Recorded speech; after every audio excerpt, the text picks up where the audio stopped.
In 1887, in a rural parish of barely 300 residents, the marriage register recorded a pattern that stood out immediately. The same 4 surnames appeared again and again, generation after generation. Witnesses at the weddings were often relatives of both bride and groom. Baptism records confirmed the connections. Second cousins, first cousins once removed, even uncle-niece unions, all within walking distance of each other. Census data showed households made up of interconnected kin, living in adjoining plots of land. Gravestones in the churchyard revealed short lifespans, repeated infant deaths, and family clusters buried side by side. What traces of inbreeding remain in this family's history? And how far back does the pattern truly go? If you've watched this far, tell us in the comments where you're watching from, and subscribe to watch more inbred documented histories like this one. March 14th, 1892. Rain drifted in sheets across the slate roof of St. Mary's, pooling in the worn channels of the churchyard path. The parish clerk, a man whose name appears only in the vestry minute book, settled at the narrow desk beside the south wall. Before him lay the marriage register, its calfskin cover cracked, its spine sagging from decades of use. The ink within had faded to brown, yet the handwriting retained its deliberate curves. He turned a page, and once again the same 2 surnames met across the ruled columns. The names were not unusual for the region, but here, within this ledger, their proximity repeated over and over. The first entry pairing them dated to 1873, when the bride was recorded as of full age, though the baptism register marked her birth only 17 years earlier. The groom was listed as a labourer, his father as a farmer, and the witness, a cousin, signed with the same shared surname. By the next decade, the ledger showed the pattern deepening.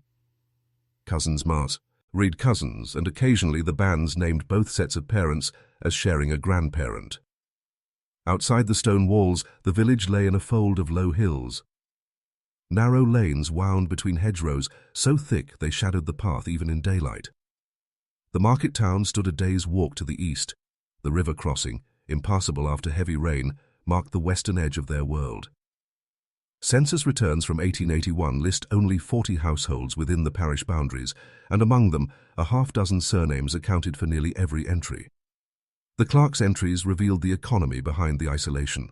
Small holdings passed to eldest sons, while younger children often married within the same 2 or 3 extended families to consolidate land. The registers recorded these unions with the same quiet formality as any other, yet when read in sequence, the effect was unmistakable. In a single decade, 3 sisters from one household each married a first cousin from the same branch. Another entry noted a widower, age 35, marrying his deceased wife's younger sister, permitted by custom though frowned upon in certain church circles. Each page carried its own marks of the era, ink blots where the nib caught on rough paper, a misdated entry corrected in the margin, initialed by the vicar, occasional gaps where the banns had been read, but the marriage never solemnized, names crossed out, no explanation given. The gaps stood out more than the ink, hinting at events the records could not fully capture.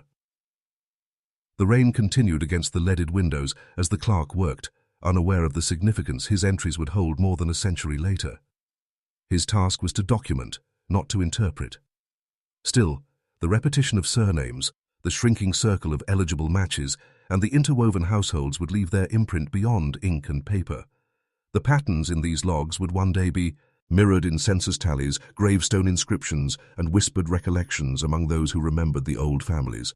Near the bottom of the page, the clerk paused to sand the ink before closing the book.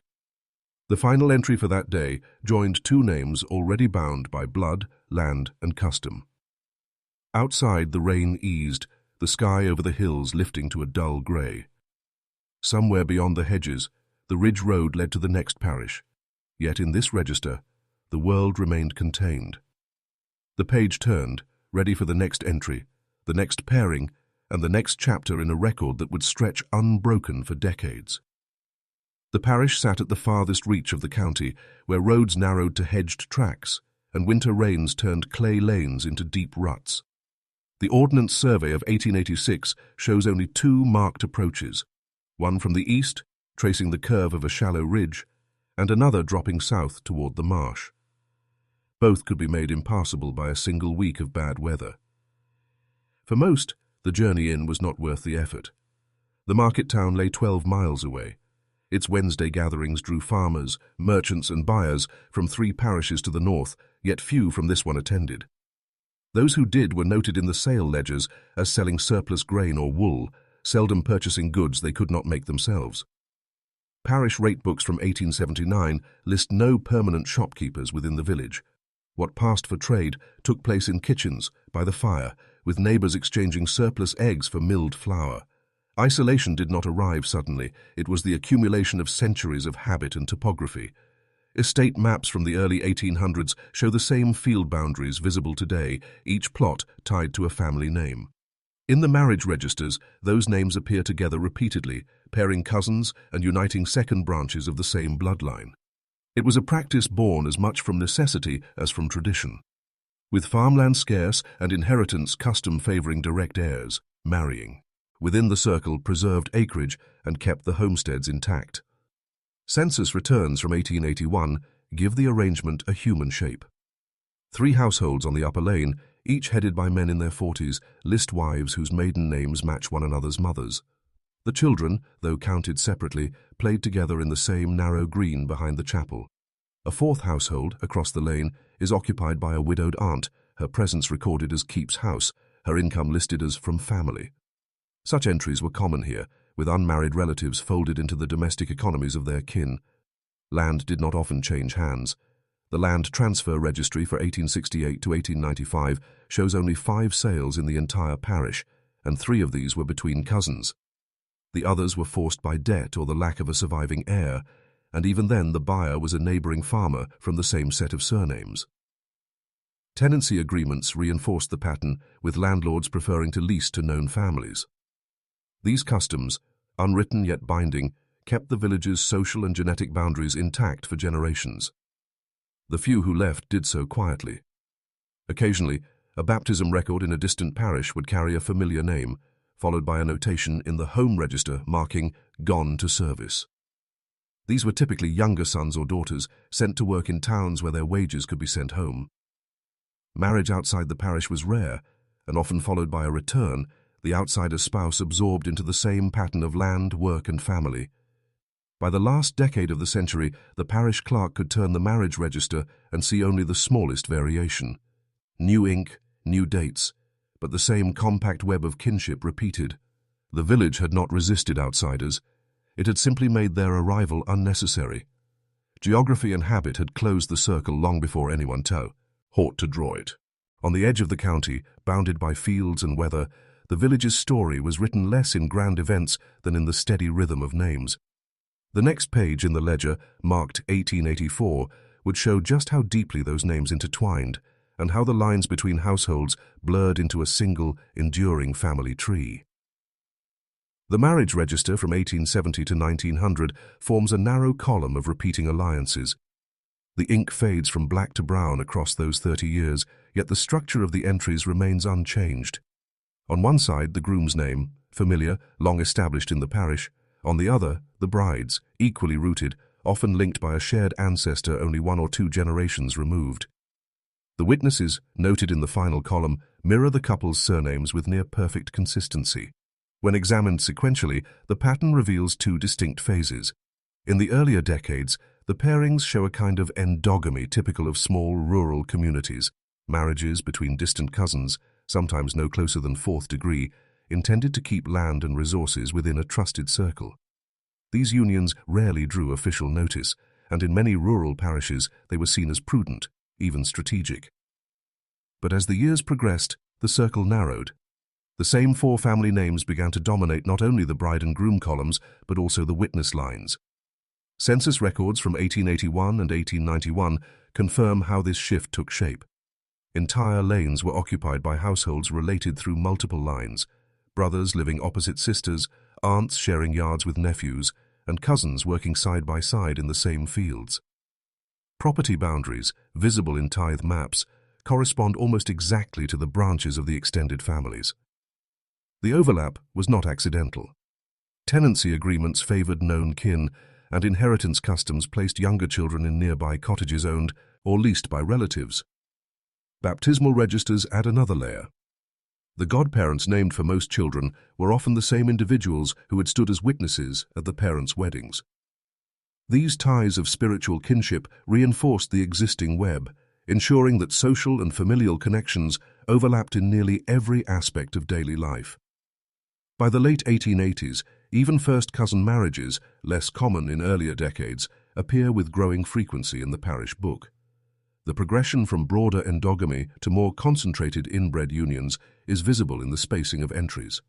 Where once a decade might pass without a close kin match, now 2 or 3 such unions could be recorded in a single year. The midwife's log from 1892 to 1897, preserved in a county archive, offers indirect evidence of the resulting demographic pattern. Several births are annotated with remarks about the mother's relation to the father, phrases like "of the same house" or "daughter of his father's sister." These were not medical diagnoses, but they signal an awareness among local record keepers that the marriages were drawing closer within the family tree. Economic pressures did little to alter the trajectory. With arable land fixed in size and divided among heirs, younger men found it simpler to marry into another branch of their own extended family than to seek a match beyond the parish boundary. Women, especially those without dowries, often remained within walking distance of their parents, marrying cousins who could provide both familiarity and the assurance of shared labor across farms. By the turn of the century, the 4 surnames accounted for nearly every marriage recorded in the register. A few outsiders appear, names from neighboring parishes, but most are absorbed into the pattern through subsequent alliances with the established families. The clerk's careful script conceals the implicatus, ions, but to a modern reader, the compression of the family network is inescapable. The last page of the volume closes with an 1899 entry uniting a pair whose grandmothers were sisters. The witnesses were themselves married to first cousins from the same 2 families. Beyond this point, the next marriage register begins, carrying the pattern forward into a new century. The following chapter turns to the census rooms themselves, where shared walls and adjoining hearths reveal how these intertwined names shaped the fabric of the village. The census returns of 1881 and 1891 do more than list names. They map the relationships in stone, timber, and earth. On the upper lane, one household is headed by a man in his 50s, his occupation marked as farmer of 20 acres. Directly beside him, in the enumerator's sequence, stands the house of his nephew, a younger man in his 20s, with a wife whose maiden name matches her mother-in-law's. A few doors farther on, the nephew's brother appears, newly married, occupying a cottage that shares its boundary wall with both households. The census forms, copied in careful script by the enumerator, capture the arrangement without commentary. Yet when plotted on the parish tithe map of 1874, the proximity becomes unmistakable. These homes are not scattered across the parish, but clustered in tight groups, where land boundaries mirror family lines. The agricultural plots behind each dwelling are narrow, running in strips that connect at the far end, allowing neighboring relatives to work adjoining fields without crossing another family's ground. In the ridge hamlet to the north, a similar arrangement appears. The eldest son remains in the family farmhouse. His widowed mother lives in the next dwelling. His sister, married to their first cousin, occupies a small holding directly opposite. The enumerator lists them in order, as if walking the same circuit the families walk daily, yard to yard, field to field. These pat to be's turns match the marriage registers precisely. The same surnames that pair in the church books now appear in geographic sequence on the census sheets. Where the parish log shows a cousin marriage in 1886, the census of 1891 places the couple between the homes of both sets of parents, reducing distance to a matter of steps. Children move between these households freely, their presence noted in alternating columns of scholar or at home, depending on the day the census was taken. The economy reinforced the arrangement. Tools, carts, and livestock were often shared between neighboring kin, minimizing the need for duplicate investments. Parish rate books from the late 1880s note communal repairs to boundary walls, with costs divided among related households. Even small changes, such as the addition of a lean-to or the repair of a thatched roof, were undertaken collectively, the work and expense recorded against multiple family accounts. In this physical closeness, the boundary between separate households blurred. The midwife's records from the period list her visits by property number rather than family name, suggesting she moved between related dwellings in the same circuit without distinction. The school attendance log, kept in the vestry cupboard, records clusters of absences during lambing and harvest, periods when entire groups of cousins were kept home to work the fields together. The 1891 census also contains a note in the margin by the enumerator. Houses 17 to 21, all kin. It is not an official category, merely an observation, but it encapsulates the structure of the parish, related by marriage, united by proximity, and sustained by the unbroken rhythm of shared labor. By the century's end, the map of these households had changed little. The same strips of land ran behind the same walls, the same family names inscribed on the census, and the tithe map alike. This physical ical geography, layered over decades, ensured that the patterns seen in the marriage logs were not abstract. They were built into the lanes, the walls, and the fields themselves. The next records, cut into weathered stone in the churchyard, would confirm that this arrangement was not merely a feature of life, but also of death, placing entire kin groups within the same bounded plots for generations. The churchyard, enclosed by a low wall of unmortared stone, holds the parish's history in ordered rows.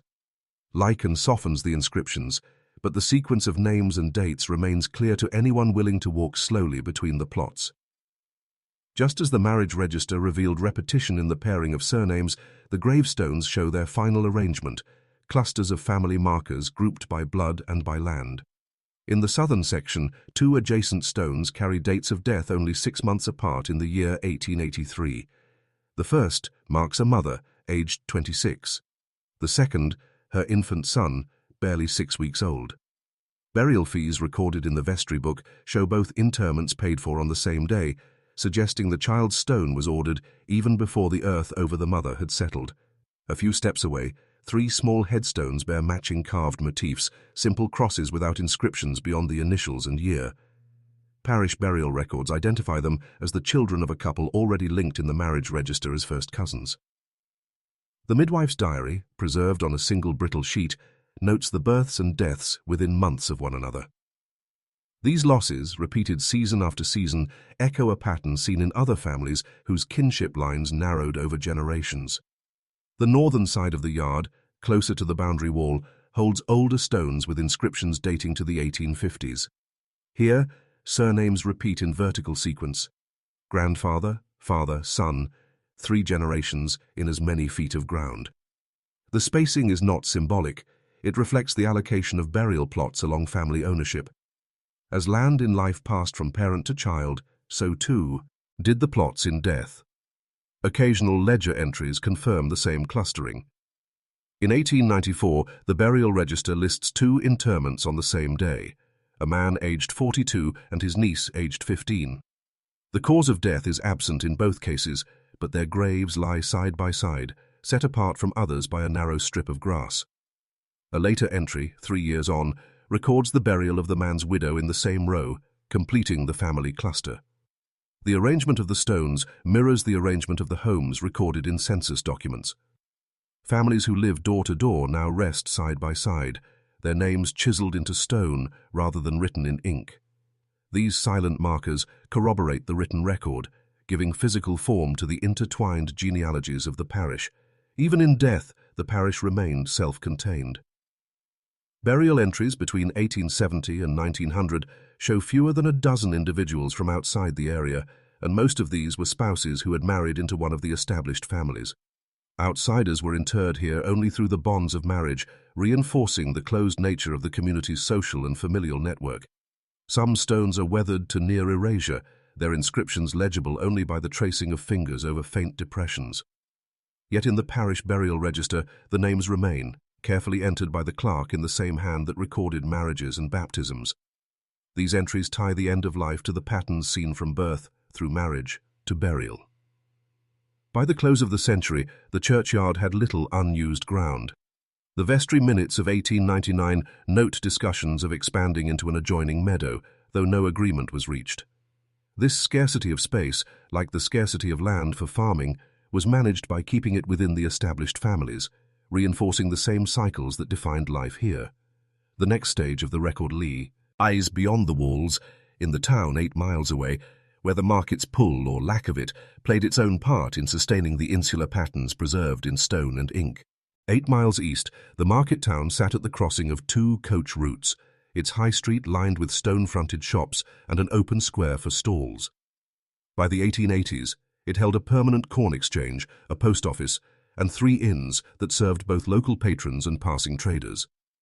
It was the nearest place where a resident of the parish could find goods beyond their own production, a place that also brought together people from multiple surrounding communities. On paper, it offered the widest chance of meeting someone beyond the narrow circle of the home parish. Parish accounts record the occasional cart hire for a market trip, often tied to the sale of wool or surplus grain. Sale ledgers from the town's exchange note familiar surnames among the sellers, but almost never among the buyers of livestock or tools. Travel to the market was transactional, not social.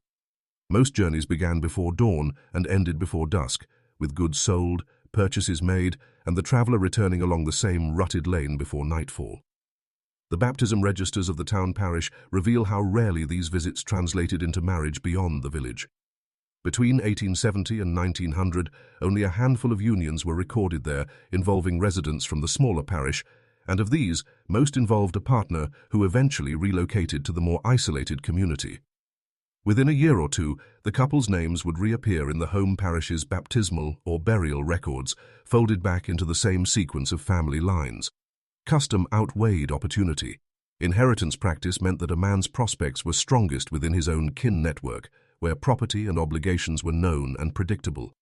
For women, the security of remaining near parents and siblings often mattered more than the potential for marrying outside. Courtship patterns reflected this. Entries in parish marriage registers showed W-bands read in both the market town and the home parish, but the ceremonies almost always took place in the smaller church. The choice of venue reinforced community ties and ensured that marriages remained visible to those with a stake in land and lineage. The market town itself carried no stigma. Records show that parishioners attended its fairs, bought cloth and tools there, and sent younger family members into service with its households. Yet when these young men and women reached marriage age, the pull of the home parish drew them back. The 1891 census captures this cycle clearly. Several servants listed in town households under the age of 20 in 1881 are found a decade later as wives and husbands in the village, their names now linked to cousins or childhood neighbors. Economic geography contributed to the pattern. The route to town followed a ridge road exposed to weather, and during winter months it could be dangerous to travel. Those with means could manage the journey, but it remained an undertaking, not a casual trip. The physical separation reinforced the psychological one, making local matches simpler and less uncertain. By the close of the century, the market town had expanded with the arrival of the railway, yet the parish marriage register shows little change. The same surnames continued to appear in pairs, and the lines between households grew only tighter. The proximity of a larger community, with its wider pool of potential spouses, had done little to loosen the bonds of land, family, and custom that kept the parish's bloodlines contained. The next layer of the record, found in old newspaper columns and preserved diaries, would reveal how this closed circle was understood and described by those who lived within it, and how those perceptions shaped the parish's place in local memory. Local newspapers of the late 19th century rarely printed the full story when it came to delicate matters in rural parishes. The Weekly Gazette, folded and sold in the market town, carried short notes under headings like marriages and births, often no more than a line or two. Yet in certain cases, the wording shifted subtly. A marriage announcement might state that the bride and groom were close relations, without elaboration. Readers familiar with the parish needed no explanation. Those further afield would see only a vague, unremarkable phrase. The county archive holds bound volumes of these papers from 1875 to 1899. Scattered among the accounts of livestock fairs and seasonal harvests are these brief, almost coded notices. In April 1887, a wedding is recorded between two surnames that appear together dozens of times in the home parish register. The announcement avoids the usual mention of parents' names and instead remarks on the familial connection of the couple. To a genealogist, the omission is more revealing than an explicit statement. Private records confirm that this choice of language reflected local knowledge rather than journalistic oversight. A midwife's ledger from the early 1890s, written in a tight, slanted hand, includes an annotation beside one delivery. Known kin. The entry does not identify the precise relation, but parish registers show the mother and father sharing the same set of grandparents. It is one of several such notes, always brief, suggesting an understanding among those who served the community that these connections were commonplace, even expected. Oral history, collected a century later, preserves the outline of these reputations without offering many specifics.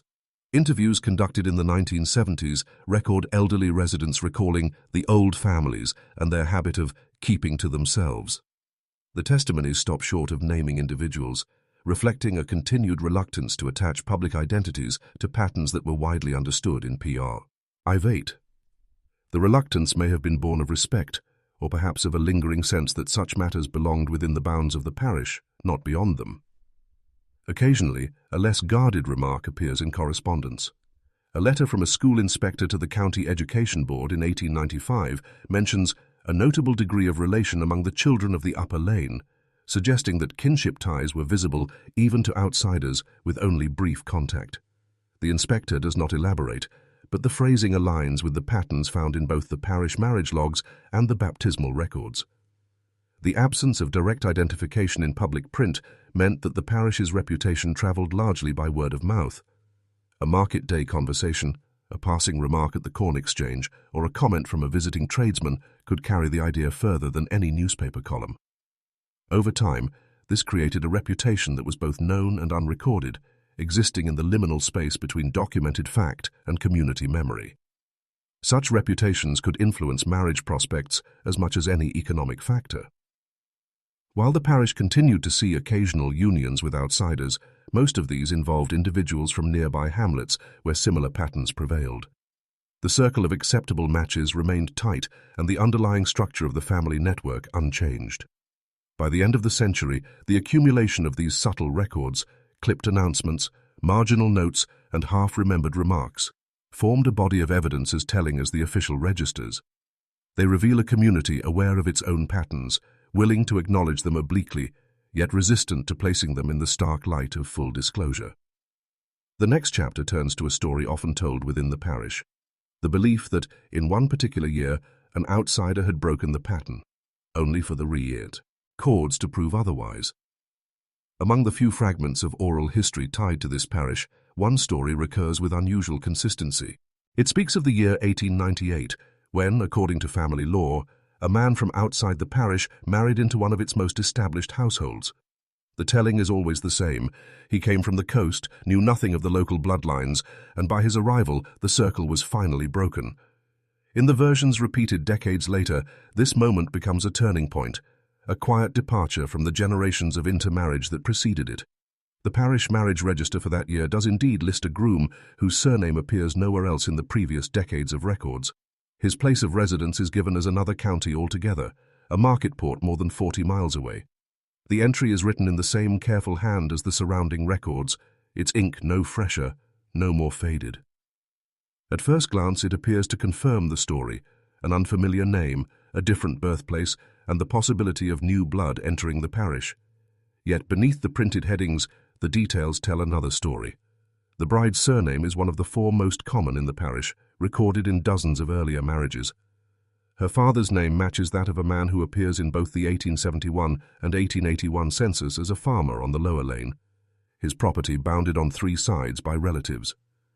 The first witness, signing in a steady hand, is her mother's brother, placing the bride squarely within the established kin network. The second witness, whose name might seem unremarkable to a casual reader, carries more weight in context. It matches the maiden name of the groom's mother, a surname that appears in the parish baptism register in the 1860s. A cross-reference with the earlier volumes reveals that the groom's mother was born here, baptized in the same church where her son now stood to be married. She had left the parish in youth, possibly for domestic service in the port town, and married there. Her son, his arrival in 1898, far from introducing a stranger to the community, marked the return of a direct descendant. The outsider was, in fact, already inside the circle by blood. His lineage connected him to the bride's family through a shared great-grandparent, making them second cousins. In the legal framework of the time, such a match was permissible without special license, and in rural parishes it was not uncommon. But for the purposes of family memory, the absence of his surname in earlier local records allowed the story to shift over time. This is how reputations form and persist in small communities. An unfamiliar name can seem to signal a break in tradition, even when the underlying connections remain intact. The myth, passed from one generation to the next, allowed for the idea of change without the reality of it. In truth, the parish's marriage patterns were unbroken in 1898, the same 4 surnames appearing in witness lines, parental names, and baptism sponsors. The register closes that year with 2 more marriages, both between established parish families, their surnames repeated in earlier decades. The supposed exception becomes just another instance of the pattern, the ledger quietly folding it into the long sequence of kinship that defined the community. The next step in understanding the depth of that pattern lies in charting it, not in words or names alone, but in a visible map of how the branches of the family tree looped back upon themselves over time. When the parish marriage registers, baptism entries, and burial records are laid side by side, the structure begins to take form. Each name connects to another, not in a straight line, but in a looping, recurring pattern. Dates of birth and marriage overlap across generations, producing a network that can be traced backward and forward with equal clarity. The earliest point of certainty in the surviving record lies in the 1830s. A pair of marriages within that decade joined 2 of the 4 surnames that would dominate the parish for the next 70 years. By the 1850s, the first interconnections appear, second cousins marrying, their grandparents' siblings in the same small holding. The register's neat script lists these unions without comment, the pattern only visible when decades are read as one. Census returns from 1871 and 1881 help position these marriages in physical space. Households belonging to separate branches of a family tree stand within sight of one another, separated by a lane or a hedgerow. In some cases, brothers marry women who are first cousins to each other, linking 2 households with the same set of great-grandparents. A godparent's name in a baptism record confirms the tie, creating yet another bridge between branches. By the 1880s, the loops grow tighter. First cousins once removed appear in the marriage columns, pairings where one partner's parent is a sibling to the other's grandparent. The legal distance between such unions met the requirements of the time, but genetically the connection was closer than marriages between more distantly related villagers. These pairings are not hidden, they stand in the register as plainly as any other, names and ages set in ink. Constructing the pedigree from these records produces a diagram with few outward lines. Instead of branching steadily outward into unrelated names, the chart folds back into itself repeatedly. The same surnames reappear in alternating generations, sometimes as paternal, sometimes as maternal lines. The sequence is not random. Land transfers, recorded in tenancy agreements and wills, align with these marriages, showing how property and bloodlines reinforced one another's continuity. In mapping the connections, it becomes clear that the story is not one of chance encounters, but of deliberate choices shaped by Gyogu, Reifi, economy, and custom. The midwife's notes, the parish clerk's ledgers, and the land valuations all fit within the same framework, confirming that kinship and proximity guided marriage decisions as reliably as any formal arrangement. The pedigree also shows the absence of certain possibilities. Outsider surnames appear briefly, marriages to individuals from neighboring parishes, but they rarely persist beyond one generation before folding back into the established lines. The chart narrows again, its branches rejoining the trunk. It is important to note that the drawing of this tree is not a matter of accusation. The patterns it reveals are the product of conditions repeated in rural communities across the country during the 19th century. Limited mobility, land-based inheritance, and close-knit social structures. What makes this parish notable is the completeness of its surviving records, allowing the pattern to be seen in full rather than in fragments. By the final decade of the century, the diagram contains more lines crossing within the circle than reaching beyond it. Second cousins marry, then their children marry into other branches of the same 4 surnames, binding the web tighter still. It is a structure that, once recognized, prepares the ground for a different kind of examination, one that shifts from names and dates to the biological consequences of repeated kinship over generations. The next step lies in understanding, in plain terms, what these patterns mean at the level of inheritance, how traits, both visible and unseen, are passed, combined, and sometimes intensified when the same family lines meet again. When two people share a recent ancestor, their children inherit a higher likelihood of receiving the same genetic variant from both sides. In the simplest terms, each person carries a mixture of traits, most harmless, some beneficial, and a few, that when doubled can cause health conditions. These variants do not announce themselves in daily life. They may pass unnoticed through generations when only one copy is inherited. It is when two matching copies meet in a child that the trait can become visible. In a large and mixed population, the odds of such a meeting are low. In an isolated parish where marriage partners are drawn from a small and repeating pool, those odds shift. Over multiple generations, as the same family lines meet again, the probability of two matching variants pairing in a child increases. This is not fate, nor a certainty for every union, but a statistical change that builds gradually with each repeated link in the family network. Medical literature of the 19th century, limited though it was, recorded such patterns in plain observation. A county physician writing in 1884 noted that certain rural districts showed a greater incidence of particular hereditary conditions, though the cause was not yet understood at the molecular level. His notes refer to familial disorders, a term used broadly for anything from distinctive facial features to recurring forms of deafness or gait. In the absence of modern testing, the connection was recognized through recurrence in related families rather than through direct biological evidence. Parish records can show the structure in which such probabilities developed, even if they cannot diagnose individual outcomes. Baptism registers listing multiple siblings who did not survive infancy, burial records for children within the first year of life, or recurring notations in school logs about similar impairments among cousins. All of these form a pattern when read together. In this parish, such entries are neither constant nor universal, but they appear more often than would be expected in a fully mixed population. The patterns do not imply intent. In communities where travel was limited, where land and labor were bound to known kin, and where marriage customs valued stability over novelty, the narrowing of the genetic pool was an unintended consequence.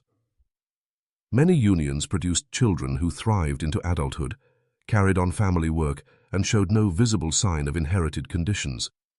Yet the risk was present, and in some cases it manifested clearly enough to be noted in the written record. The concept of recessive inheritance, though unnamed in the parish's own time, provides a modern framework for understanding what these records capture. Each parent contributes one copy of every gene to their child.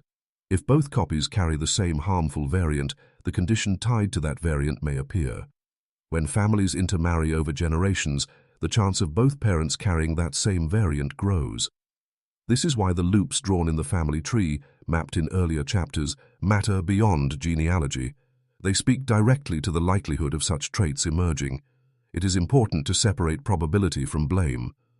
The parish's patterns arose from circumstances shared by many rural communities in the 19th century. They were not unique, nor were they the result of a single decision or generation. Understanding the mechanics of consanguinity allows the historian to interpret the marriage and baptism records with clarity, without imposing judgments shaped by later knowledge. In the next chapter, this understanding will narrow from the general to the specific, focusing on the documented conditions in this parish and the medical observations, recorded at the time, that connect them to the loops in its family tree. The study of consanguinity in closed communities has moved far beyond the understanding available to 19th century physicians. Yet when a modern genetic counselor was shown anonymized extracts of this parish's records, names removed, only relationships and dates preserved, their assessment was concise. They noted that the clustering of certain rare conditions in such places was not unusual, and that patterns visible in historical registers could often be interpreted without breaching privacy. 2 sentences, measured and factual, delivered the essence of what the loops in the family tree had already suggested. The counselor explained that rare genetic conditions persist in most populations at low levels, but they tend to surface more often when the same families intermarry over multiple generations. In the context of an isolated parish, the range of possible partners is narrow, and over time the same variants circulate repeatedly within the group. This repetition increases the statistical likelihood of both parents carrying the same variant, which is when recessive traits may manifest in their children. The point was not to single out one community, but to frame the parish's records within a well-documented phenomenon observed worldwide. The second sentence addressed method rather than biology. The counsellor emphasized that careful, record-based studies, using only dates, relationships, and anonymized case notes, could reveal these patterns without naming or identifying individuals. This approach is central to balancing historical inquiry with ethical responsibility, particularly when the descendants of those recorded still live nearby. What matters is the structure of the network, not the exposure of any one branch. The parish's surviving documents provide exactly this kind of structure. The marriage logs, aligned with census households and baptism sponsors, create a map of connections that is both impersonal and revealing. They allow the historian to see where kinship lines cross repeatedly, to measure the intervals between shared ancestry, and to note when unrelated names enter and exit the sequence. This network view makes it possible to discuss probability and trend without attaching those probabilities to living names. It is worth noting that the parish's records contain no medical diagnoses beyond the most general terms. The burial register uses words like decline, fever, or wasting, reflecting the language of the time. School attendance logs occasionally note ill health without specifying cause. These vague descriptions prevent any definitive link between a particular record and a specific condition, but they do not obscure the broader pattern. The recurrence of early deaths in certain family clusters or the repetition of similar impairments among cousins fits the probability shifts the counsellor described. By keeping the focus on patterns and timelines rather than on personal details, the analysis mirrors the principle of the expert's second sentence. It is possible to understand the genetic implications of repeated cousin marriage without reducing the record to individual cases. This protects privacy while still allowing the past to inform the present, offering a clearer picture of how isolation shapes inheritance. The parish's experience is not unique. Comparable patterns have been documented in fishing villages, island communities, and remote farming settlements across Britain and beyond. In each case, the combination of geography, custom, and limited population size produces a similar statistical profile. The difference here lies in the completeness of the surviving records, which allow the pattern to be traced with unusual precision. With the biological framework established and the ethical boundaries set, the narrative can return to the institutions that recorded these unions in the first place. The next chapter will turn to the role of the Church, its meticulous record-keeping, its lack of intervention, and its quiet role in preserving the very evidence that now allows this history to be told. In the 19th century parish, the role of the Church in matters of marriage was clear but limited. The clergy read the banns, confirmed the absence of legal impediment, and solemnized the union.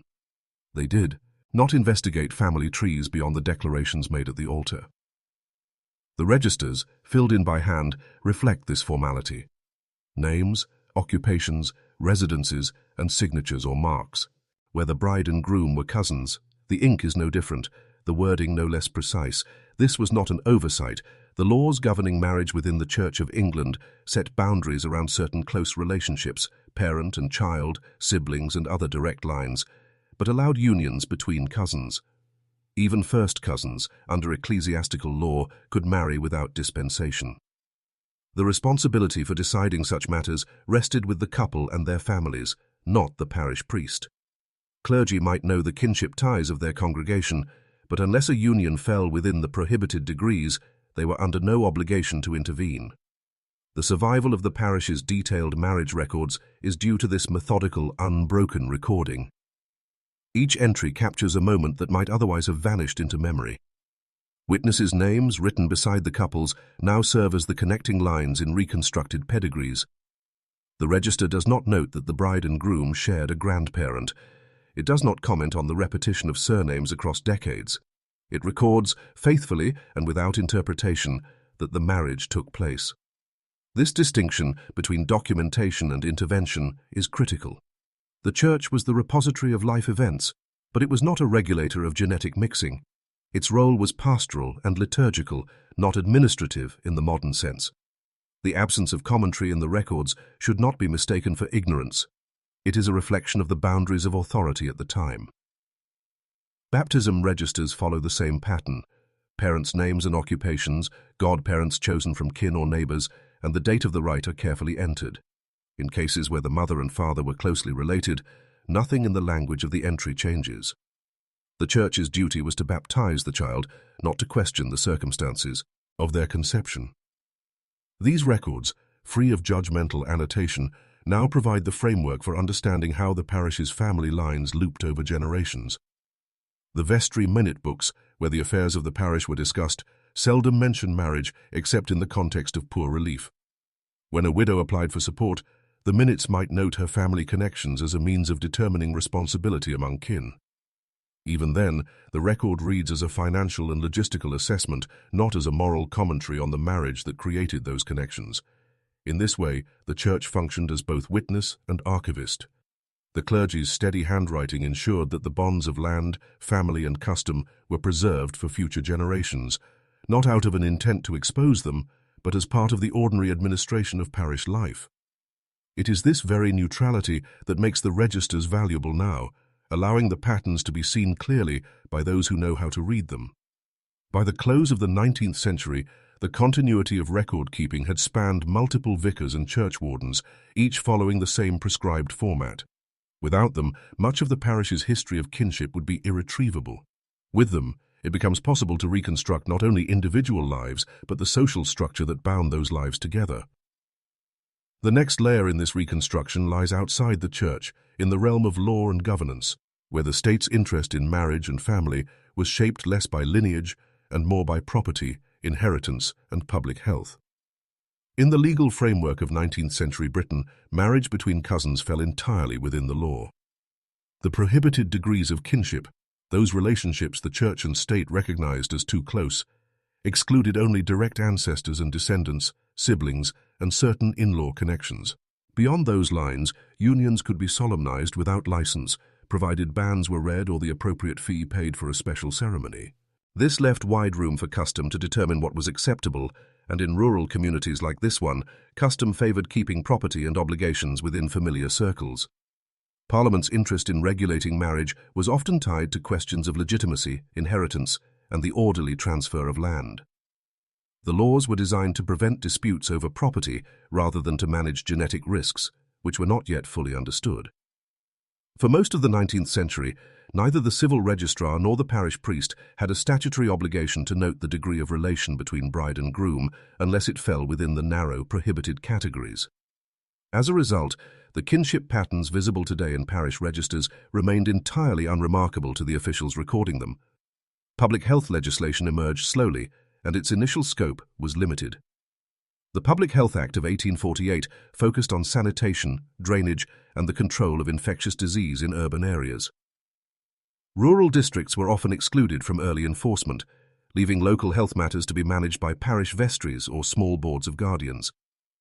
Even when later acts extended public health oversight to the countryside, the emphasis remained on controlling outbreaks rather than addressing hereditary conditions. There was no formal mechanism for linking family structure to health outcomes. Medical officers of health, introduced in some districts after the 1872 Public Health Act, could collect statistics and issue reports, but their work depended on the completeness of local records and their own capacity to interpret them. In the absence of genetic theory, repeated cases of illness or early death within related families were often attributed to shared environment, diet, or misfortune, rather than inheritance. Without a recognized causal framework, there was little impetus for intervention. This institutional gap meant that communities like the parish could continue long-established marriage patterns without external scrutiny. Land law reinforced this. Consolidating holdings through marriage between cousins preserved the integrity of small farms and reduced the risk of losing acreage to outsiders. The courts upheld such transfers, and the lack of public challenge allowed them to proceed without controversy. Occasionally, the legal record intersects with the parish's story in unexpected ways. A will from 1889 leaves a plot of meadowland to a nephew by marriage, who was also a first cousin of the testator's late wife. The arrangement passed through probate without comment, the relationships involved of no legal concern. The transaction is preserved in the archives only because the will was properly registered and the property later sold, leaving a paper trail. By the close of the century, the parish's cycles of intermarriage were still intact, not because they were hidden, but because they were unregulated. The statutory framework did not extend to matters of consanguinity beyond the narrowest bounds. and public health policy had not yet reached a stage where hereditary risk was part of its mandate. This silence, both legal and administrative, helps explain the persistence of the pattern. It was not actively encouraged by law, but neither was it discouraged. In the absence of external pressure, the customs of the parish carried on, shaping the marriages, households, and health of its residents into the new century. By the final decade of the 19th century, the parish registers begin to thin. Births are still recorded, but with fewer familiar pairings. A handful of marriages link the village to towns along the nearest railway line, their grooms listing occupations that never appeared in the ledgers of earlier decades: mill hand, pitman, apprentice fitter. These entries mark the first sustained movement away from the lanes and hedgerows that had bounded life for generations. The census of 1891 shows the earliest wave of this change in detail. One surname, present in nearly every household on the ridge in 1871, now appears in only half. The missing names resurface in industrial districts 40 miles away, alongside notes of borders and factory housing. Young men who had once been bound to their fathers' fields by custom and economy were now earning wages in spinning rooms and machine shops. For many, this shift began with seasonal labor, returning home between contracts. But over time, those returns grew less frequent. Work in mills and mines offered cash incomes that subsistence farming rarely matched. It also introduced new social networks, where marriage outside the parish was not just possible, but common. A marriage register from 1898 in a textile town 2 counties east records a bride with one of the parish's most repeated surnames. Her witnesses are co-workers, not kin, and the groom's origins lie far from the moorland edge. The entry stands in quiet contrast to the earlier pages filled with cousins and neighbors. This outward movement was not evenly distributed. Families with more land, or with holdings tied to elder generations, were slower to release their children to industrial work. Others saw the migration as an escape from the narrow options that had shaped their own unions. For daughters particularly, the move to service in larger households or to positions in textile mills meant greater exposure to potential spouses beyond the village. By 1901, the parish census records 3 young women absent entirely from local enumeration, their names found instead in urban lodging houses near their places of work. The decline of endogamous marriage was gradual, but its effects accumulate across the records. Baptismal registers show children with mixed surnames, some unrecognizable to the parish clerk, who carefully spells them out letter by letter.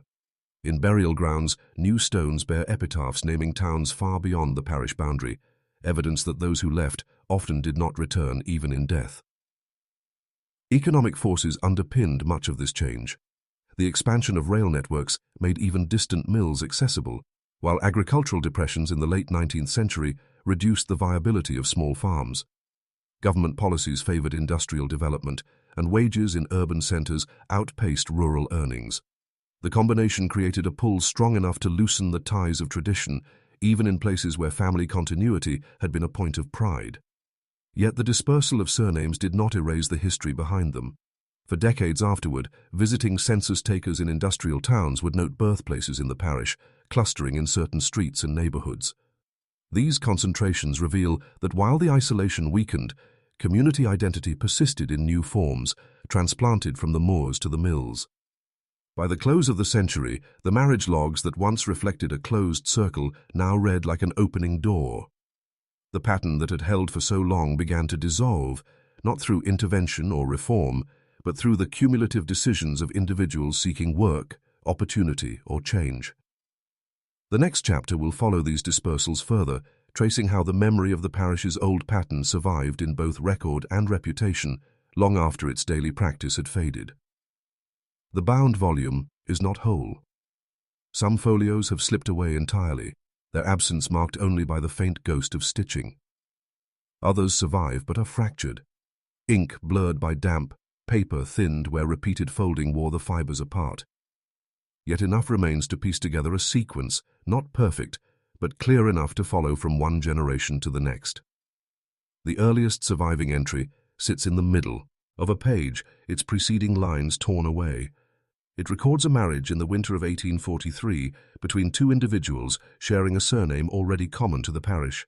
The script is careful, as though the clerk was aware this entry would outlast the day. What follows across the next decades are similar unions, their dates bridging agricultural cycles with harvest months rarely chosen for weddings. Patterns emerge even in the absences, the repetition of certain witness names, the clustering of events in the same three family plots recorded elsewhere in land tax rolls. Some pages are so faint they can be read only by tracing the indentations left by the nib. Here too the repetition stands out. Witnesses from one decade appear as grooms or brides in the next, their kinship confirmed by the matching surnames found in census enumerations. Even where details falter, the pattern holds enough to speak of continuity that was rarely interrupted by outsiders. The limitations of the archive are real. Without full sequences, it is impossible to measure the exact reach of each family branch. Gaps in the burial register hide the circumstances of certain deaths. Missing baptism entries obscure the span between birth and marriage. Yet the surviving material, when aligned with external sources, county directories, civil registrations, occasional newspaper notices, provides a framework strong enough to carry a narrative. It is a narrative not of accusation but of endurance. The records reveal the persistence of custom over distance, the strength of bonds formed by proximity, and the consequences of those bonds repeating over generations. They also show the gradual unraveling, new occupations, new locations of marriage, the thinning of familiar names in the last surviving pages. By the century's turn, the handwriting changes, and with it, the cadence of entries. A closing page, still intact, records a wedding in the spring of 1901. The bride carries a parish surname, but the groom's origin is listed as a town reached only by the recently extended railway. The witnesses are co-workers from that same town. It is the kind of record that marks transition, not the severing of ties, but the widening of them. As the volume shuts, the weight of it is not only in its binding, but in its continuity with other archives. Each parish, each register holds similar threads, some tightly bound, others frayed. Together they form a map of human connection, showing where isolation held and where it gave way. The missing folios will never be restored, and the events they contained may be lost to any living memory. But the principle that drove the parish clerk to record them remains vital. Without the act of writing, there is nothing to verify, nothing to align, nothing to question or confirm. The story lives because someone took the time to set it down. The book closes now, but the work it represents does not. Beyond this parish, other volumes wait, their spines creaking, their ink fading. The call is the same: to preserve, to examine, and to handle with the respect owed to every life that passes through their pages. If you found this history worth knowing, subscribe to X Archives. Each day, we bring forward documented accounts that might otherwise fade from record,